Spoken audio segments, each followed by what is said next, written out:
આવતીકાલે બુધવારના જિલ્લા કોંગ્રેસના પ્રમુખ તરીકે મારો કાર્યભાર સંભાળવા જઈ રહ્યો છું ત્યારે સમગ્ર બનાસકાંઠા કોંગ્રેસ પાર્ટીના કાર્યકર્તાઓને પહેલા દિવસે બધાને બોલાયા છે અને આગામી સમયમાં નવા જોમ સાથે નવા ઉત્સાહ સાથે બનાસકાંઠાના લોકોની જે પીડા છે,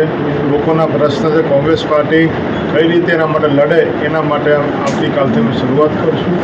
અને સમગ્ર 14 તાલુકામાંથી બધા નગરપાલિકામાંથી જે આગેવાન છે બધા આવશે અને અહીંયા વિસ્તારમાં ઘણા બધા પ્રશ્ન છે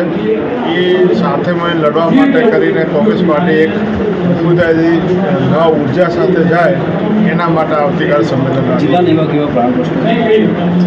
જિલ્લામાં ટ્રાફિકનો પ્રશ્ન છે, સિંચાઈનો પ્રશ્ન છે, રોજગારીનો પ્રશ્ન છે, દારૂનો પ્રશ્ન છે, જે અત્યારે માદક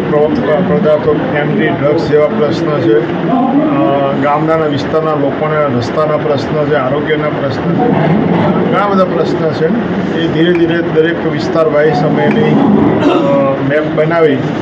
ક્રાઇટેરિયા બનાવી લોકોના પ્રશ્નો મળેલો છે. ઓકે.